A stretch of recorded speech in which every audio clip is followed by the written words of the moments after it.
A firefighter was trapped in a sea of flames, but was shocked to discover an escape route had appeared across from him. But experience told him this was the fire playing tricks. If he rushed out carelessly, he'd die in the inferno for sure. To minimize casualties as much as possible, he led everyone to dig holes right where they were. Then he pulled out the aluminum foil he carried, wrapped himself in the foil, and lay motionless in the hole they'd dug. By now the fire had spread through the entire forest. This place was like an oven. Even though every firefighter was wrapped up tight, they couldn't resist the intense heat. They could only use water to cool down. But the wildfire kept burning fiercely.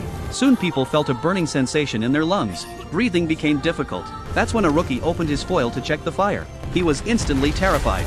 He'd be dead in the flames soon. His survival instinct told him he couldn't just sit there and wait. So he forgot the captain's warning and charged toward the exit without fire. He thought he could escape this inferno, but reality hit him hard. Everything around was already swallowed by flames. This escape route was the only gap balancing the fire. This gap was a channel for hot gases and smoke to flow. If high-speed air currents passed through, they'd instantly ignite anything flammable. In the end, the rookie paid with his life for his ignorance. Though they'd lost a comrade, they couldn't afford to grieve, or even rest. They set out on their mission again. After this incident, they pushed themselves to prepare better for every mission. This time they had to rescue a trapped village. They planned to dig a fire break between the mountain and village, then fight fire with fire. They thought this rescue would go smoothly, but the fire suddenly intensified. Soon they'd be surrounded by flames. The captain had to lead everyone to evacuate.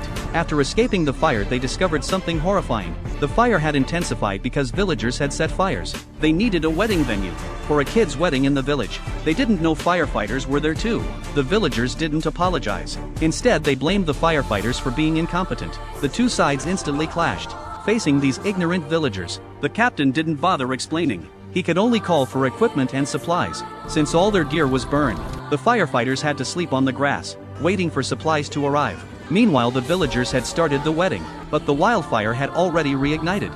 For the villagers' safety, the firefighters could only evacuate the children first, but the rescue equipment was too old. The plane couldn't take off. The driver had to start the vehicle.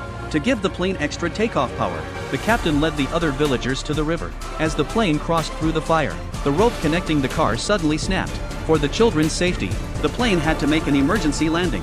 To reduce the plane's weight, they threw out all unnecessary supplies. They even drained the fuel from the vehicle, but the plane still couldn't take off. For these precious children, the man instantly made a decision. He told the kids to cover their eyes, then sacrificed his own life. In exchange for the children's safety, the plane took off and escaped the wildfire's grip. In the end, through the firefighters' tireless efforts, they successfully put out the wildfire.